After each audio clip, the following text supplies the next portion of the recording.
ಎಷ್ಟೋ ತಾಯಂದಿರು ಬರ್ತಿರ್ತಾರೆ ನಮ್ಮ ಹತ್ರ, ಸರ್ ನನ್ನ ಪಾಪು ಅದು ತಿನ್ನಲ್ಲ, ನನ್ನ ಪಾಪು ಇದು ತಿನ್ನಲ್ಲ ಅಂತೇಳಿ. ತಾಯಿ ಗರ್ಭದಲ್ಲಿ ಇರುತ್ತಲ್ಲ ಅವಾಗಲೇ ಟೇಸ್ಟ್ ಬಡ್ಸ್ ಅಂತದ್ದು, ಅಂದರೆ ಹುಟ್ಟಿ 3 ತಿಂಗಳಿಗೆ ಟೇಸ್ಟ್ ಬಡ್ಸು ಶುರುವಾಗಿರ್ತವೆ.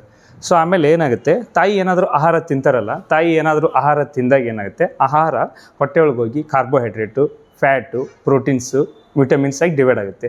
ಇದ್ರ ಜೊತೆನೇ ಆ ಆಹಾರದ್ದು ಸ್ಪೆಸಿಫಿಕ್ ಆಗಿ ಮಾಲಿಕ್ಯೂಲ್ಸ್ ಇರ್ತವೆ. ಆ ಕಣಗಳು ಸಹ ಡಿವೈಡ್ ಆಗಿ ಹೊಟ್ಟೆ ಒಳಗೆ ಹೋಗಿ ರಕ್ತದಲ್ಲಿ ಹೋಗುತ್ತೆ. ರಕ್ತದಿಂದ ಆ ಕಣಗಳಲ್ಲಿ ಹೋಗುತ್ತೆ ಆಮ್ನಿಯೋಟಿಕ್ ಫ್ಲೂಯಿಡಲ್ಲಿ ಹೋಗುತ್ತೆ. ಅಂದರೆ ಗರ್ಭದಲ್ಲಿ ಏನಿರುತ್ತೆ ನೀರು ಇರುತ್ತಲ್ಲ, ಮಗು ಸುತ್ತ ಆ ಆಮ್ನಿಯೋಟಿಕ್ ಫ್ಲೂಯಿಡ್ ಹೋಗಿ ಅಲ್ಲಿಂದ ಏನಾಗುತ್ತೆ, ಮಗುವಿನ ನಾಲಿಗೆಗೆ ಟಚ್ ಆಗುತ್ತೆ. ಅದು ಅಲ್ಲಿಂದನೇ ಪಾಪು ಏನು ಮಾಡುತ್ತೆ, ತಾಯಿ ಆಹಾರ ಏನು ತಿನ್ನುತ್ತೆ ಅಲ್ಲಿಂದನೇ ಸಹ ಅದನ್ನು ಸೆನ್ಸ್ ಮಾಡೋಕ್ಕೆ ಶುರುವಾಗುತ್ತೆ. 1000 ಜನ ತಾಯಂದ್ರಿಗೆ ಸೌತೆಕಾಯಿ ತಿನ್ನಿಸಿದ್ರು ಪ್ರೆಗ್ನೆಂಟ್ ಇದ್ದಾಗ. ಇನ್ನೊಂದು 1000 ಜನ ತಾಯಂದ್ರಿಗೆ ಏನು ಮಾಡಿದ್ರು, ಗಜರಿ ತಿನ್ನಿಸಿದ್ರು ಪ್ರೆಗ್ನೆಂಟ್ ಇದ್ದಾಗ.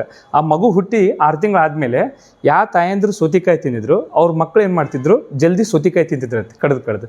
ಯಾವ ತಾಯಂದ್ರು ಗಜರಿ ತಿಂದಿದ್ರು ಆ ಮಕ್ಕಳು ಏನು ಮಾಡ್ತಿದ್ರಂತೆ, ಅವರು ಮಕ್ಕಳು ಹುಟ್ಟಿದಾಗ ಅವು ಗಜರಿ ತಿಂತಿದ್ವಂತೆ. ಸೌತೆಕಾಯಿ ಕೊಟ್ಟರೆ ಅಷ್ಟು ತಿಂತಿರ್ಲಿಲ್ಲಂತೆ.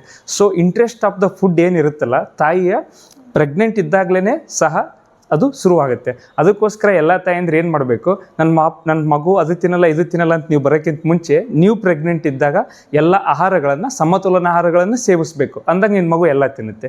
ಸೊ ಈ ಮಗು ಹುಟ್ಟಿದೆ, ನೀವು ತಿಂದಿಲ್ಲ ಅಂದರೂ ಪರವಾಗಿಲ್ಲ, ಈಗ ಇನ್ನೊಂದು ಅವಕಾಶ ಐತಿ. ಈಗ ನೀವು ಎಲ್ಲ ಆಹಾರ ತಿಂದರೆ ಫೀಡಿಂಗಲ್ಲಿ ಏನಾಗುತ್ತೆ, ಬ್ರೆಸ್ಟ್ ಮಿಲ್ಕಲ್ಲಿ ಆ ಆಹಾರದ ಒಂದು ಕಣಗಳು ಬರುತ್ತವೆ, ಅದನ್ನು ಪಾಪು ತಿನ್ನುತ್ತೆ. ನೀವು ಕೇಳ್ಬೋದು, ಸರ್ ನಿಜವಾಗ್ಲೂ ಹೋಗುತ್ತಾ ಅಂತ ಹೇಳ್ಬಿಟ್ಟು ಆಹಾರದ ಕಣಗಳು. ಹಳೆ ಕಾಲದಲ್ಲಿ ಆಯುರ್ವೇದಿಕ್ ಮಾತ್ರೆಗಳನ್ನೆಲ್ಲ ಕೊಡ್ತಿದ್ರು, ತಪ್ಪಲ ಅವೆಲ್ಲ.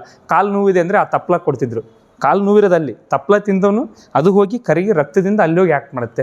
ಅಂದರೆ ನಾವೇನು ಆಹಾರ ತಿಂತೀವಲ್ಲ ಅವು ಹೋಗ್ತಾವಲ್ಲ, ಅದರದೇ ಆದಂದಿಷ್ಟ ಒಂದು ಕಣಗಳು ಹೋಗಿ ಅಲ್ಲಿ ಕೆಲಸ ಮಾಡುತ್ತೆ. ಇದು ಏನಂದರೆ ಆಮ್ನಿಯೋಟಿಕ್ ಫ್ಲೂಯಿಡಲ್ಲಿ ಹೋಗೋದ್ರಿಂದ ತಾಯಿ ಏನು ಮಾಡಬೇಕು, ಸರಿಯಾದ ಆಹಾರಗಳನ್ನು ಎಲ್ಲವನ್ನು ಸಮತೋಲನವಾಗಿ ತಿನ್ನಬೇಕು. ಹಿರಿಯರು ಏನು ಮಾಡ್ತಿದ್ರು ಅಂದರೆ, ಈ ಟೇಸ್ಟ್ ಇದೆಯಲ್ಲ ಇದನ್ನೇ ಭಾಳ ಮಿಸ್ಯೂಸ್ ಆಗಿ ಮಾಡ್ಕೊತಿದ್ರು.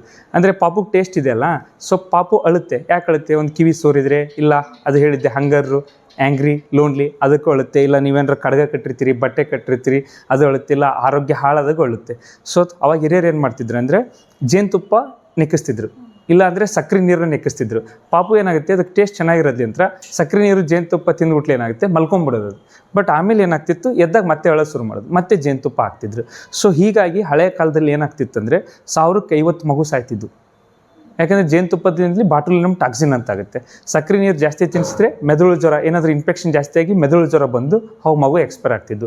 ಅದನ್ನು ಹಳೆ ಕಾಲದವ್ರು ಮಾಡ್ತಿದ್ರು. ಬಟ್ ಈಗೆಲ್ಲರೂ ವೈದ್ಯರು ಎಲ್ಲರೂ ಇದ್ದಾರೆ.